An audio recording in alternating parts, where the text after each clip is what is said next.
नमस्कार दोस्तों। आज मैं आप लोगों को हनुमान चालीसा में छिपे मैनेजमेंट के सूत्र के बारे में बताने जा रहा हूँ। कई लोगों की दिनचर्या हनुमान चालीसा पढ़ने से शुरू होती है, पर क्या आप जानते हैं कि श्री हनुमान चालीसा में 40 चौपाइयाँ हैं। ये उस क्रम में लिखी गई हैं जो एक आम आदमी की जिंदगी का क्रम होता है। माना जाता है कि गोस्वामी तुलसीदास जी ने चालीसा की रचना रामचरित्र मानस से पूर्व की थी। हनुमान को गुरु बनाकर उन्होंने प्रभु राम को पाने की शुरुआत की। अगर आप सिर्फ हनुमान चालीसा पढ़ रहे हैं तो यह आपको भीतरी शक्ति तो दे ही रही है, लेकिन अगर आप इसके अर्थ में छिपे जिंदगी के सूत्र समझ लें तो आपको जीवन के हर क्षेत्र में सफलता दिला सकते हैं। हनुमान चालीसा सनातन परंपरा में हिंदू धर्म में लिखी गई ये पहली चालीसा है। शेष सभी चालीसाएं इसके बाद लिखी गई। हनुमान चालीसा के प्रारंभ से अंत तक सफलता के कई सूत्र हैं। आइए आज मैं आपको हनुमान चालीसा से आपके जीवन में क्या क्या बदलाव आप ला सकते हैं इसके ऊपर प्रकाश डालता हूं। शुरुआत गुरु से की गई है इसमें, और हमारी जिंदगी की शुरुआत भी गुरु से ही होती है। तो पहला पॉइंट, हनुमान चालीसा की शुरुआत गुरु से हुई है। श्री गुरु चरण सरोज रज, निज मन मुकुरि सुधारी। अर्थ, अपने गुरु के चरणों की धूल से अपने मन के दर्पण को साफ करता हूं। गुरु का महत्व चालीसा की पहले ही दोहे में लिखी गई है।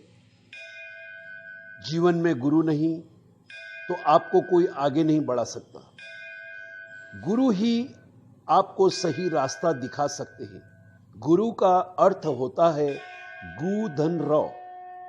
गु यानी अंधकार, रू यानी प्रकाश। वो शख्स जो हमें अंधकार से प्रकाश की ओर ले जाते हैं उसे हम गुरु की उपमा देते हैं। इसलिए तुलसीदास जी ने लिखा है कि गुरु के चरणों की धूल से मन के दर्पण को साफ करता हूं। आज के दौर में गुरु हमारा मेंटर भी हो सकता है, बॉस भी हो सकता है। हमारे माता पिता को पहला गुरु माना गया है। तो समझने वाली बात यह है कि गुरु यानी अपने से बड़ों का सम्मान करना बहुत जरूरी है। अगर तरक्की की राह पर आगे बढ़ना है तो विनम्रता के साथ बड़ों का सम्मान करें। दूसरा, ड्रेसअप का रखें ख्याल। चालीसा की एक चौपाई है, कंचन बरन बिराज सुबेसा, कानन कुंडल कुंजित केसा। अर्थ, आपके शरीर का रंग सोने की तरह चमकीला है। सुवेश यानी अच्छे वस्त्र पहने हैं, कानों में कुंडल है और बाल संवरे हुए हैं। आज के दौर में आपकी तरक्की इस बात पर भी निर्भर करती है कि आप रहते और दिखते कैसे हैं। फर्स्ट इंप्रेशन अच्छा होना चाहिए। First impression is the last impression. अगर आप बहुत गुणवान भी हैं लेकिन अच्छे से नहीं रह रहे हैं तो ये बात आपके करियर को प्रभावित कर सकती है। इसलिए रहन सहन और ड्रेसअप हमेशा अच्छा रखें। तीसरा, सिर्फ डिग्री काम नहीं आती। चालीसा में और एक चौपाई है, विद्यावान गुणी अति चातुर, राम काज करिबे को आतुर। अर्थ है, आप विद्यावान हैं, गुणों की खान हैं, चतुर भी हैं, प्रभु राम के काज करने के लिए सदैव आतुर रहते हैं। आज के दौर में एक अच्छी डिग्री होना बहुत जरूरी है, लेकिन चालीसा कहती है कि सिर्फ डिग्री होने से आप सफल नहीं होंगे। विद्या हासिल करने के साथ आपको अपने गुणों को भी बढ़ाना होगा, बुद्धि में चतुराई भी लानी होगी। हनुमान में तीनों गुण हैं, वे सूर्य के शिष्य हैं, गुणी भी हैं और अति चतुर भी हैं। चौथा, अच्छे श्रोता बने। प्रभु चरित्र सुनबे को रसिया, राम लखन सीता मन बसिया। अर्थ है, आप रामचरित्र यानी प्रभु राम की कथा सुनने में रसिक हैं। राम, लक्ष्मण और सीता तीनों ही आपके मन में वास करते हैं। जो आपकी प्रायोरिटी है, जो आपका काम है, उसे लेकर सिर्फ बोलने में ही नहीं, सुनने में भी आपको रस आना चाहिए। अच्छा श्रोता होना बहुत जरूरी है, मगर आपके पास सुनने की कला नहीं है तो आप कभी अच्छे लीडर नहीं बन सकते। और पांचवा, कहां कैसे व्यवहार करना, ये ज्ञान बहुत जरूरी है। सूक्ष्म रूप धरी सिंहई दिखावा, विकट रूप धरी लंक जरावा। चालीसा में ये चौपाई आती है।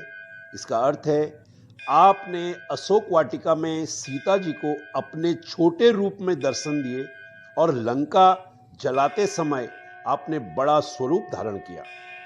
कब, कहां, किस परिस्थिति में खुद का व्यवहार कैसा रखना है, ये कला हनुमान जी से ही सीखी जा सकती है। सीता जी ने जब हनुमान जी की मुलाकात होती है अशोक वाटिका में, जब वो मिलते हैं तो उनके सामने छोटे बानर के आकार में मिले। वही जब लंका जलाई तो पर्वत बड़ा पर्वताकार रूप धारण कर लिया। अक्सर लोग यही नहीं तय कर पाते हैं कि उन्हें कब, किसके सामने कैसा दिखना है। छठा पॉइंट है, अच्छे सलाहकार बने। चालीसा में एक चौपाई आती है, तुम्हारो मंत्र विभीषण माना, लंकेश्वर भय सब जग जाना। अर्थ है, विभीषण ने आपकी सलाह मानी, वे लंका के राजा बने, ये सारी दुनिया जानती है। श्री हनुमान सीता जी की खोज में लंका गए तो वहां विभीषण से मिले। विभीषण को राम भक्त के रूप में देख कर उन्हें राम से मिलने की सलाह दे दी।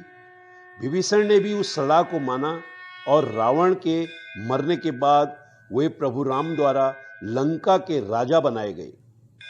किसको कहां क्या सलाह देनी चाहिए, इसकी समझ बहुत आवश्यक है।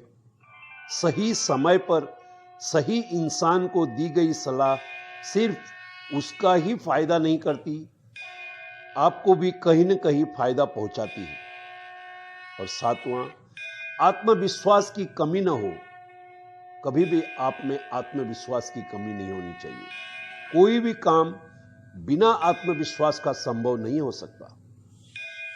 चालीसा में एक चौपाई आती है, प्रभु मुद्रिका मेली मुख माही, जल दिला दी गए अचरज नाही। अर्थ है, राम नाम की अंगूठी अपने मुख में रखकर आपने समुद्र को लांग लिया। इसमें कोई अचरज नहीं हुआ। अगर आप में खुद पर और अपने परमात्मा पर पूरा भरोसा है तो आप कोई भी मुश्किल से मुश्किल टास्क को आसानी से पूरा कर सकते हैं। आज के युवाओं में एक कमी ये भी है कि उनका भरोसा बहुत जल्दी टूट जाता है। आत्मविश्वास की कमी भी बहुत है। प्रतिस्पर्धा के दौर में आत्मविश्वास की कमी होना खतरनाक है। अपने आप पर पूरा भरोसा रखें, 100% भरोसा रखें। कामयाबी सदैव आपके पग चूमेगी। जय श्री सीताराम।